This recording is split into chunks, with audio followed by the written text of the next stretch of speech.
Hello friends, welcome back to my channel. এই মুহূর্তে সরকারি কর্মচারীদের জন্য ও সাধারণ কর্মীদের জন্য বা সাধারণ মানুষদের জন্য, মহিলাদের জন্য অনেক বড় আপডেট। তো তোমরা অবশ্যই কিন্তু পুরো ভিডিওটি দেখো, ভিডিওটি স্কিপ করো না, তাহলে ইনফরমেশন ছাড়া পড়ে যাবে। আর যদি তোমরা এই চ্যানেলে নতুন হয়ে থাকো, রিকোয়েস্ট রইল অবশ্যই কিন্তু চ্যানেলটিকে তোমরা সাবস্ক্রাইব করে রাখো, সঙ্গে সঙ্গে বেল নোটিফিকেশানটাও অন করে দাও, যাতে পরবর্তীকালে এরকম ইনফরমেটিভ ভিডিও সবার আগে তোমাদের মোবাইলে পৌঁছে যায়। আর তোমাদের এক একটি লাইক আমাকে অনেক বেশি মোটিভেট করে পরবর্তী ভিডিওগুলো তৈরি করার জন্য, তাই তোমরা অবশ্যই ভিডিওটি ভালো লাগলে কিন্তু লাইক করতে ভুলো না। তো আসা যাক মেইন টপিকে। সরকারি কর্মচারীদের জন্য এবং পেনশন হোল্ডারদের জন্য অনেক বড় একটা খবর অপেক্ষা করছে। তোমরা ইতিমধ্যেই জানো যে আমাদের দেশের রাজ্যের মুখ্যমন্ত্রী অলরেডি ঘোষণা করে দিয়েছে সেদিন শিল্প সম্মেলনে থেকে, যে আমাদের নতুন বছরে ডিএ দেওয়া হবে। ঠিক কত শতাংশ ডিএ দেওয়া হবে এই নিয়ে কিন্তু অনেক রকমের জল্পনা কল্পনা চলছে।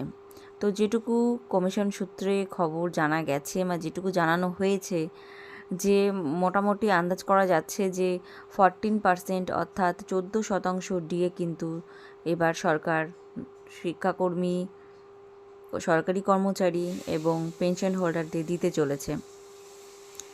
তো এই যে ডিএ, সেটা কিন্তু মাননীয়া বলেছেন যে এটা আমাদের একটা বাধ্যতামূলক দেওয়া নয়, এটা চাইলে দিতেও পারে, চাইলে নাও দিতে পারে। এটা সম্পূর্ণই পুরোপুরি সরকারের ওপর ডিপেন্ড করছে।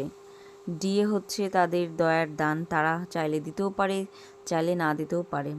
কিন্তু আমরা কিন্তু জানি ডিএ কিন্তু আমাদের সাংবিধানিক অধিকার। কেন্দ্রীয় সরকার যে হারে ডিএ দিচ্ছে, রাজ্যকেও কিন্তু সেই হারে ডিএ দেওয়ার নির্দেশ দেওয়া হয়েছে। তারপরেও কিন্তু রাজ্য নিজেদের ইচ্ছে মতোই চলছে। অলরেডি যে বকেয়া ডিএগুলো দেওয়ার একটা ডেট দেওয়া হয়েছিল, সেগুলো পেরিয়ে গেছে, সেটার ওপর কেস চলছে। তো যেহেতু এখন সুপ্রিম কোর্টে শীতকালীন অধিবেশনের ছুটি চলছে, সেহেতু এখন কোনো কিছু আপডেট পাওয়া যাবে না। এই যে নতুন বছরে খুললে বোঝা যাবে যে কি রায় আসতে চলেছে, এটা কি সরকারি কর্মীদের পক্ষে রায় আসতে চলেছে না বিপক্ষে, সেটাই দেখার। তাহলে বোঝা যাবে যে বকেয়া ডিএ ঠিক কত শতাংশ আমরা পেতে চলেছি, তার সঙ্গে সরকার দিতে রাজি আছে কি না, এগুলো সমস্ত আপডেট কিন্তু তখনই পাওয়া যাবে। তো তোমরা কিন্তু এই চ্যানেলটিকে সাবস্ক্রাইব করে রাখতে পারো, এরকম ইনফরমেশনগুলো সবার আগে কিন্তু তোমাদের মোবাইলে পৌঁছে যাবে। আর এদিকে আর একটা আপডেট উঠে এসেছে, সেটা হচ্ছে লক্ষ্মীর ভাণ্ডার। তোমরা তো আগে থেকে জানো যে সরকারের বিভিন্ন প্রকল্পের মধ্যে একটা জনপ্রিয় প্রকল্প হলো লক্ষ্মীর ভাণ্ডার প্রকল্প। তো সেই প্রকল্পে অলরেডি মহিলারা এখনও, দেশের অনেক মহিলারা প্রায় ঘরে ঘরে এই টাকা পাচ্ছে এবং উপকৃত হচ্ছে। তো যেটুকু খবর পাওয়া যাচ্ছে যে তাদের কিন্তু ভাতা বাড়তে চলেছে নতুন বছরের উপহার হিসাবে, তাদের কিন্তু সরকার ভাতা বাড়াতে চলেছে। তো এই বিষয়টা অনেকটাই খুশির খবর এনে দিয়েছে সাধারণ মানুষদের মধ্যে। সবাই আশা রাখছে যে এই টাকা সত্যি বাড়বে, লক্ষ্মীর ভাণ্ডারের টাকা তো বাড়লে আরও কিছু মহিলারা উপকৃত হবে। তো এই যে লক্ষ্মীর ভাণ্ডারের টাকা বাড়তে চলেছে, সেটা ঠিক কত শতাংশ সেটা এখনও পর্যন্ত ঘোষণা করা হয়নি। যখনই জানানো হবে তখনই অবশ্যই কিন্তু আমরা আমাদের চ্যানেলে ভিডিওর মাধ্যমে সেটা প্রকাশ করে দেব। তোমরা অবশ্যই কিন্তু চ্যানেলটিকে সাবস্ক্রাইব করে রাখো, তাহলে এরকম ইনফরমেশনগুলো সবার আগে তোমাদের মোবাইলে পৌঁছে যাবে।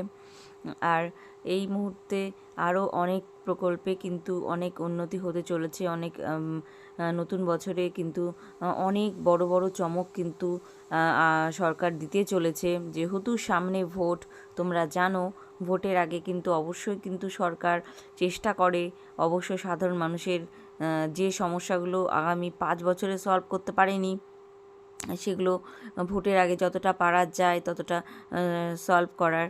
তো দেখা যাক কী হয়, সেদিকেই সবাই তাকিয়ে আছে। তো তোমরা কিন্তু অবশ্যই এই চ্যানেলের দিকে সাবস্ক্রাইব করে রাখতে পারো, কারণ এখানে কিন্তু সবার আগে আপডেট দেওয়া হয়, এক কথায় বারবার বলা হচ্ছে।